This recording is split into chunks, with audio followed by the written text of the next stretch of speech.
Tony 帮你做功课系列 Netflix 720亿美金收购华纳，未来会影响你追剧吗？Netflix 要准备收购华纳了这不是简单的扩充片单而已，而是非常高明的商业计算。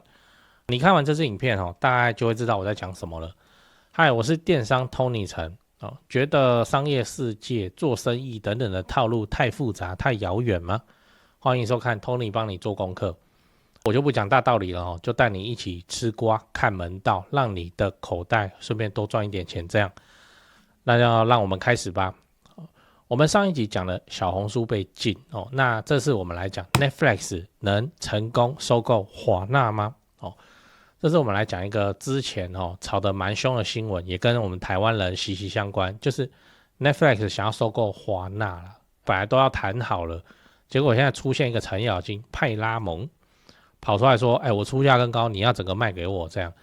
所以这次我们来讲为什么美国总是会上演这种狗血戏嘛，然后还有这个程咬金是谁，为什么让 Netflix 这么紧张，以及如果 Netflix 完成收购以后它可能会做什么事情，未来的电影可能会变成什么样子。我跟你讲这真的是有点夸张啦，不知道该期待还是不该期待。那我们就开始吧。开始先讲一个新闻，标题我念一下。和 Netflix 缠斗，派拉蒙开价逾1000亿美元，敌意收购华纳兄弟。那内容我简单讲一下，就是说 Netflix 日前宣布将以720亿美金收购华纳兄弟旗下的影视制作跟串流服务 HBO Max 等业务。所以 Netflix 只打算去收购它整个华纳兄弟里头的影视相关部门而已啊。然后12月8号就出现变数有一个叫派拉蒙天空之舞这两间公司等一下会讲。那他打算出价多少？1084亿美金直接收购整个华纳兄弟。好，那我们先讲一下为什么华纳兄弟这么香，它的含金量到底在什么地方因为它有超多超厉害的资产。我们先讲知名电影系列，你一定有看过哈利波特这边供超级印钞机贯穿世代贯穿周期，我们小时候在看然后长大以后儿子女儿也都爱看还在哈利波特的魔法世界超级印钞机啊，长青的印钞机然后还有 DC 宇宙，就是超人蝙蝠侠那一挂的招牌还在那边嘛，虽然最近拍的有点怪怪的还有骇客任务跟魔戒，这些都是你只要听到前奏马上就会起鸡皮疙瘩的神作。那只要一上市一定它的续集只要一出就会塞爆电影院。那影集的部分你就算没看过你也有听过欲望城市权力的游戏黑道家族，这都是非常有名的影集，所以华纳兄弟的累积还是非常厉害的。我们接下来也简单讲一下这次收购案的两个主角 Netflix 这不用多解释，你也在看全世界目前最强的影音串流霸主。我们多花一点时间来讲派拉蒙天空之舞是谁，你可能没有听过这个名字它是两间公司合并起来的，就是原本的好莱坞巨头派拉蒙影业这个你可能有听过啊，你没听过的话我放它 logo 给你看，你看就是这个有印象了就是这一间。它的著名作品有谁？有教父系列、变形金刚、不可能的任务，还有什么 CBS 电视网、海绵宝宝，这个都是它的作品。然后派拉蒙影业跟他长期合作的伙伴天空之舞传媒做了合并，在2025年的8月份。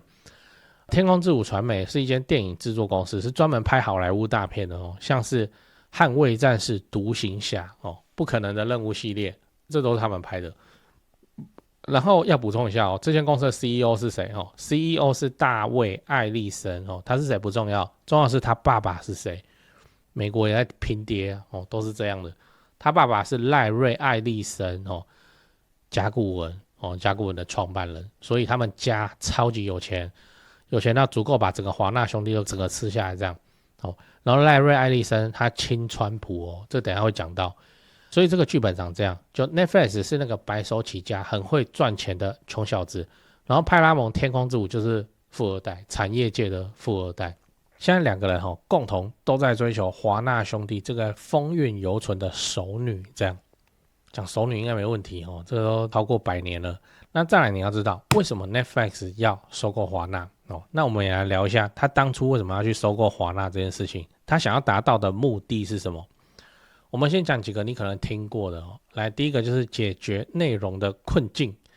内容的困境是什么？就是好内容真的是有限的，而且什么内容会爆，这个不知道，这都是玄学。例如说 Netflix 最让人津津乐道的就是他自制的纸牌屋系列影集，他也是从那个影集开始翻红的大家都要看要看只能买买他的月费，然后开始看，然后一炮而红House of Cards 那 Kevin Spacey 嘛，大获全胜。他这个制作是干掉了一堆电视制作公司，被人家说神剧怎样又怎样的。好，但是纸牌屋第一季是2013年推出的，到现在已经12年了。除了纸牌屋之外，它还有其他厉害的影集吗？当然有，非常的多。例如说怪奇物语，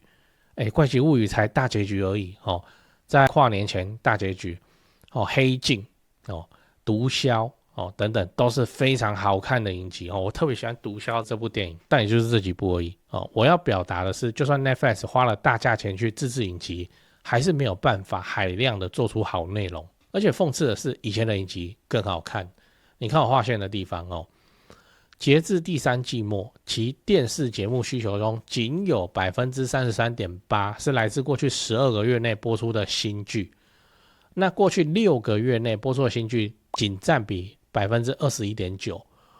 意思是什么？意思就是 Netflix 花了这么多钱去制作新的影集消费者怎么样？消费者更喜欢看的是以前那些老片大家都在看老片就对了。这件事情在台湾也是一样，例如说什么电影台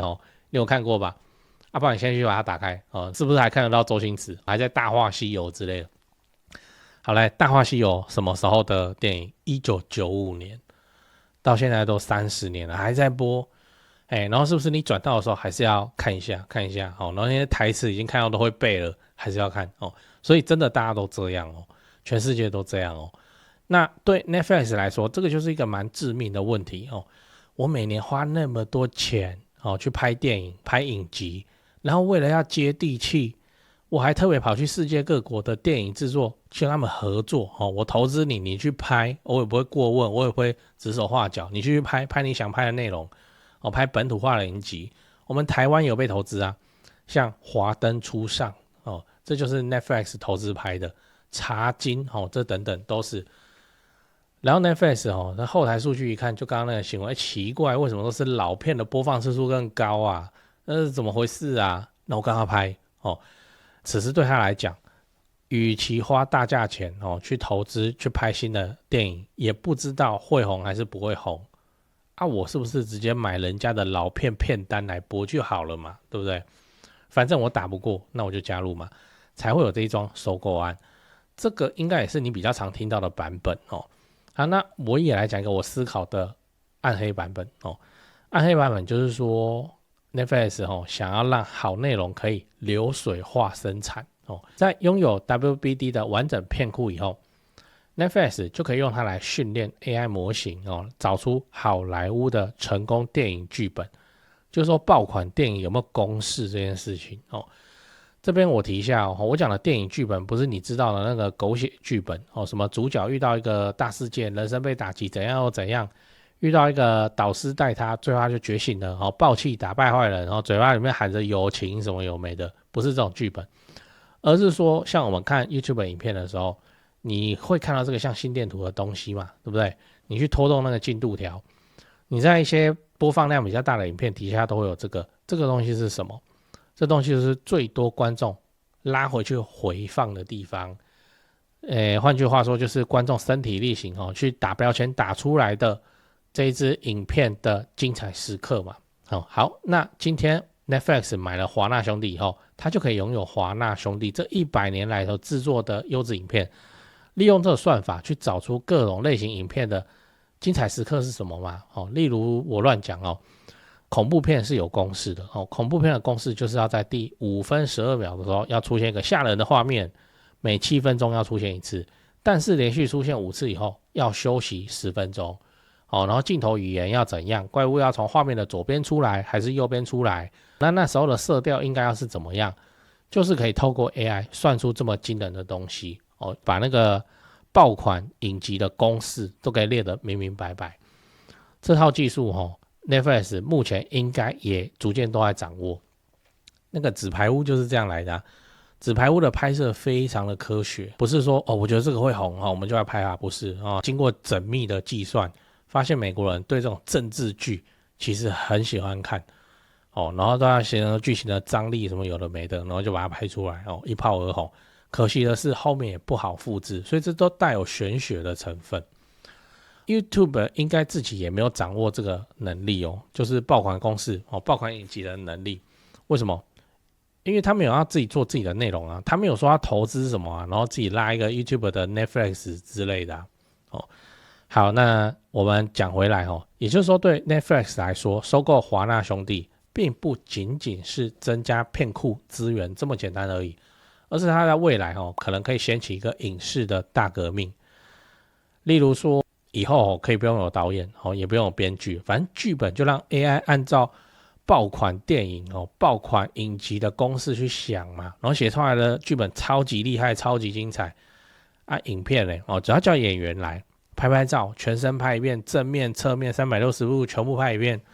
好，领钱收工，就这样然后其他都让 AI 自己来做就好了。然后也因为都是用爆款公司做的嘛那观众看了以后都觉得说哇 Netflix 影片都好好看怎么样？这个未来是你想要看见的未来吗？那这个再往前走到终点会长怎样这我乱讲的就是 Netflix 可能可以透过你日常的观影习惯，直接去生出一部100%符合你喜好符合你心意的影片，甚至你可以下指令给它生成例如说之前中国不是出现了一系列荒谬的短剧吗？这个我们在台湾我们讲叫脑残干片什么霸道总裁爱上绝经的我，什么重生之我成了豪门养的狗之类的。总之就是你可以下指令，然后就让 AI 不只写出剧情还能生成这个干片给你看。例如说你想要看林志玲出演白雪公主，然后哥吉拉大战金刚，是为了要争取林志玲，然后结尾要是8点档式的甩巴掌抱在一起哭大和解之类，就是干片这种恶趣味的影片 AI 就直接生给你了，然后各种运镜质感画面调色全部都是好莱坞等级， AI 现在就可以做到这么夸张的事情。现在是专业人士用复杂的提示词工程去实现，那未来就是人人可实现了那我再加码一个更黑暗的版本就是当今天的 Netflix 如果掌握了这套技术以后，它可以怎样？它可以丝滑的置入想要让你看到的东西或不想要让你看到的东西。你看它是渠道商它自己就在播放它这个影集，播放这个电影，然后它又有自己的片单，它可不可以去改那些片单？可以版权在他手上它就不是电影院。电影院的影片就是制作好，然后播，然后大家进去看，所以你那个影片不能改。今天它是自己播放上来，它可以改那就因为它有版权那就变成说生成的影片中都只会出现可口可乐，而且都好人在喝然后坏人都喝百事可乐之类的，潜移默化。或是说一个影集里面那个反派乍看长得很像川普，乍看然后年轻的反派乍看长得像年轻的川普就这样那就逐渐可以用暗度陈仓的方式去改变你的个人喜好，甚至是政党的倾向这个阴谋论在美国也是有人讲美国就是最喜欢各种有的没的阴谋论好，那再来你要知道为什么派拉蒙天空想要收购华纳，那原因就非常简单了。你看我划线的地方，该合并案于2025年8月7日完成就派拉蒙跟那个天空之舞要合起来了。那结果现在 Netflix 就说要收购华纳兄弟那个对手会突然变得巨大到可能打不赢好，然后 CEO 的爸爸又亲川普嘛，所以就变成怎么样就变成说就瞧一瞧那个川普叔叔就来了线就牵起来了，出现了2件事情第一件事情，川普的女婿入局，夸张吧？川普的女婿要加入派拉蒙天空之舞的阵营，一起出钱来收购华纳兄弟，这样那是不是就可以解读成川普又要干涉了？结果在我写稿的当下就已经宣布川普的女婿又要退出了就是一直被美国人公干了就那种直接参与这个介入这不是背后运作呢，这个什么赤裸裸的要去影响，这个社会舆论的争议很大，所以他宣布退出。是不是真的退出，还是找个白手套继续低调的进行干预，这就不知道了。然后第二件事情是什么？川普发话了他说不管是谁买的都要处理掉 CNN， 奇怪关 CNN 什么事？意思是说我在盯着你们，你们不要给我乱来不合我心意，你们就是乱来，就是这样。所以现在的局面还是很混沌。最后你要知道，我们消费者会受影响吗？好，我们也来讨论一下，若这个并购案成与不成 ，Netflix 要去买华纳兄弟，成与不成，会发生什么事情？我先说成功的版本如果收购案成真的话，会发生3件事情。第一件事情就是，哎呀，这个看 Netflix 价格又要变贵了羊毛出在羊身上嘛，他花了那么大一笔钱，要找谁回血？找你回血啊！而且他手上又握有一大堆经典老片，真的是不怕你不看那第二件事情就是美国的影视圈会发生大暴动，因为 Netflix 的作风跟传统影视公司是不一样的，他走买断制的，意思是说演员来拍戏的时候，拍 Netflix 的影集可以领的片酬超级高，超越行情的高，但是就一次就拍完了，以后的分润、版权的收入都跟你没有关系。那从此以后就不会再出现6人行这种你看好几十年前拍的影片，到现在每年还有1000万等级的美金的版税可以去收，就等于上了一个终身保险，可以一路领到挂这样。我说那些演员Netflix 不会让这种事情发生，他宁愿出席给你很大一笔钱他也不要你去侵占到他后面永续的收入。所以美国的影视圈会出现游行反 Netflix 什么的，到时候一定很精彩。然后第三件事情是触发反托拉斯法又来了现在 Netflix 在影音串流市场的用户占有率是几%呢？其实也不高18%。那 HBO Max 占比是13%，这两个加起来在美国是31%，达到反托拉斯法的调查门槛这地方一定会有模糊空间就是可以凹的地方很多啦。用户可以同时订 Netflix 跟同时订 HBO， 就是我实际占比没有那么大，然后官司打非常的久。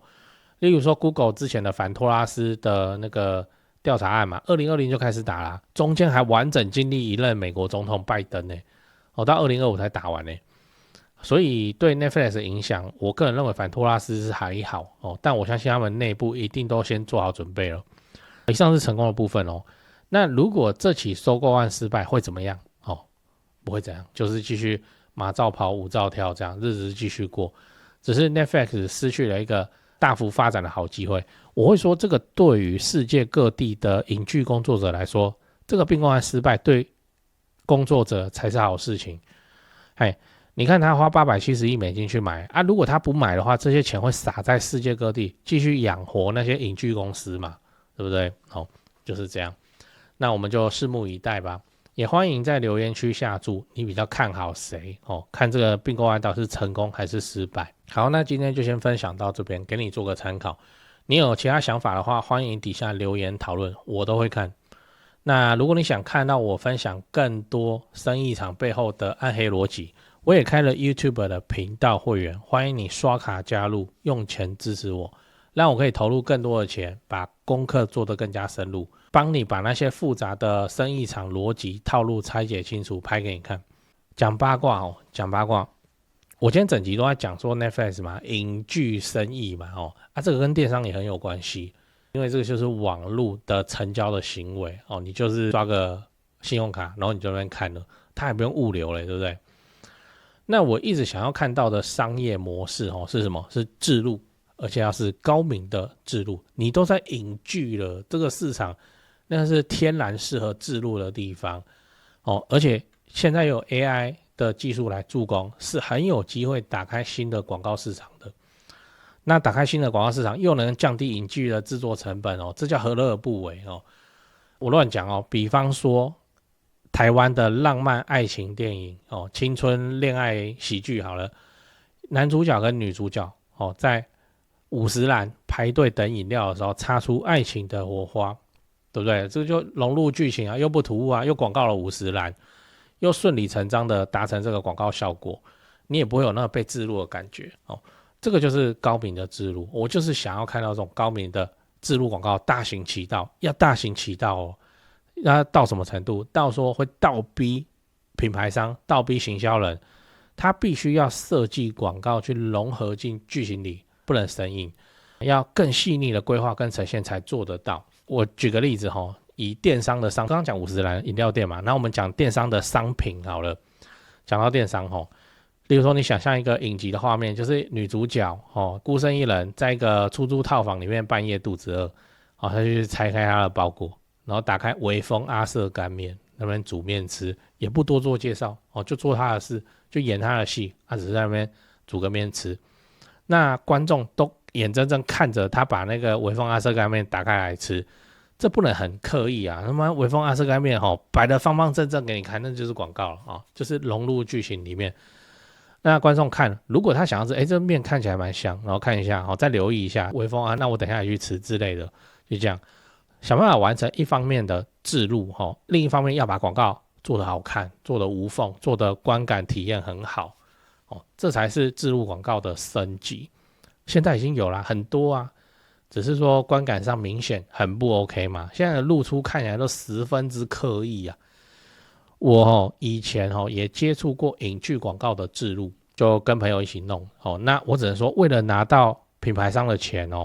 我跟你说那个钱真是有够难拿，那根本是跪着拿，变成是演员演戏的时候硬生生的念出商品特色什么东西，就整个就很粗细啊。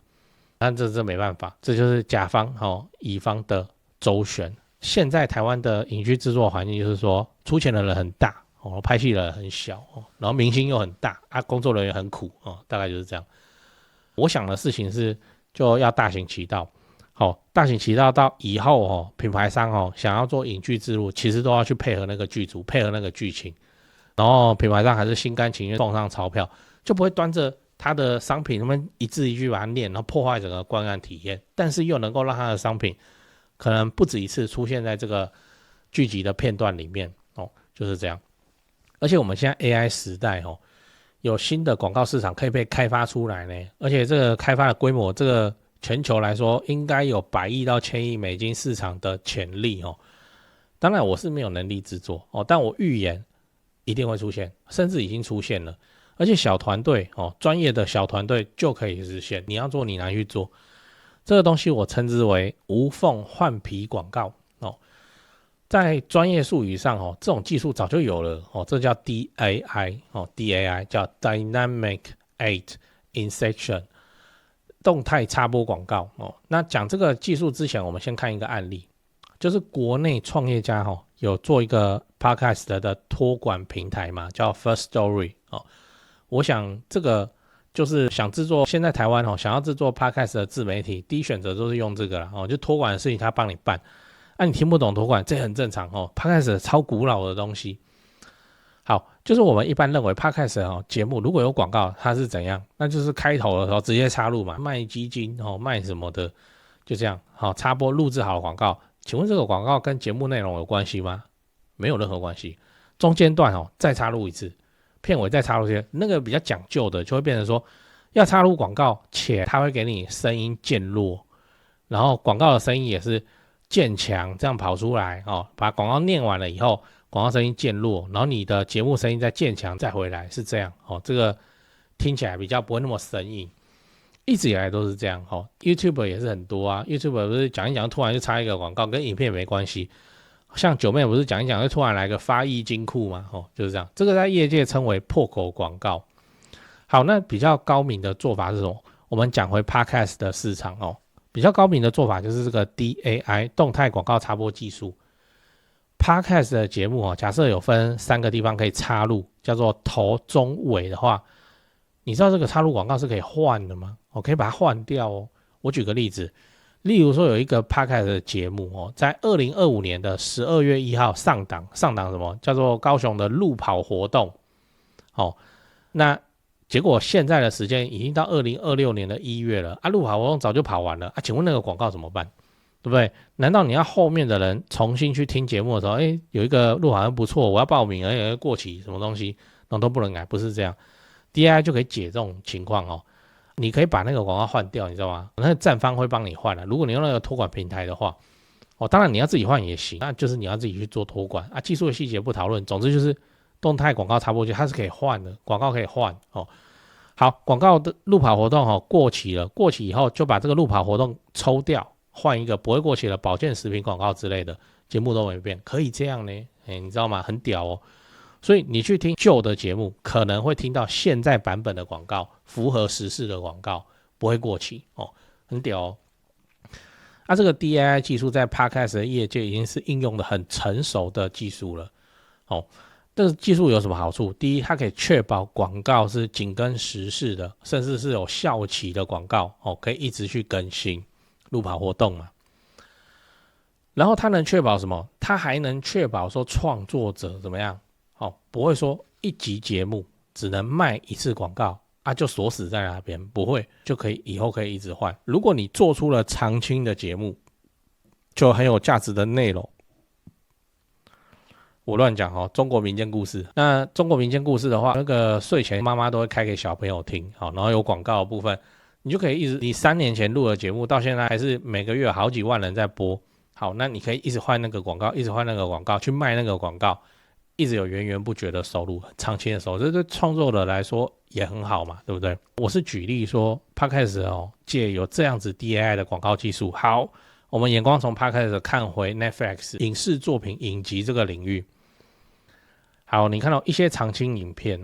如果除了动态广告插入的技术 DAI 以外，再融合 AI 呢，可以做成什么程度？就可以做到更高明的操作。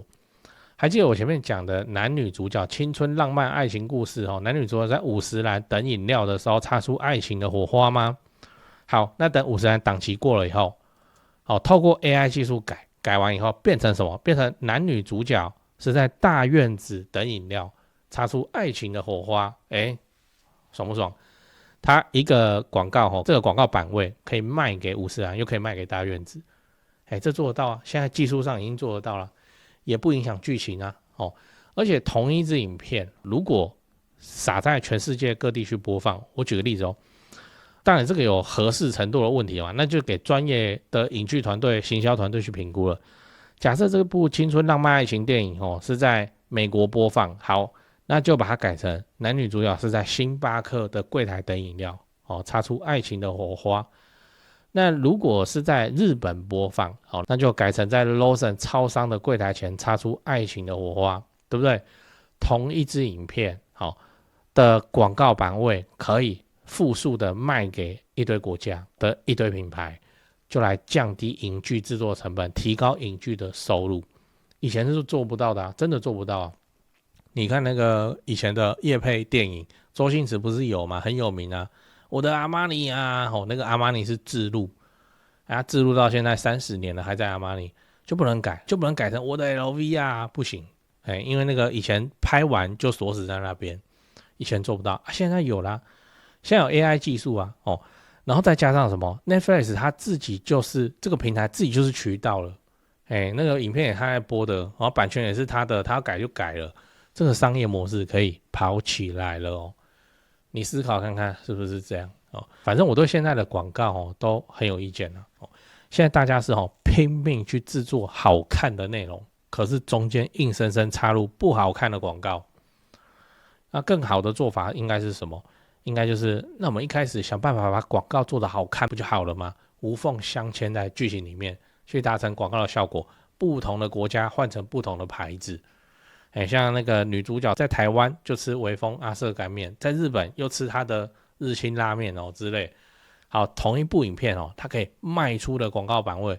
就看你要卖几个国家，瞬间就是几倍，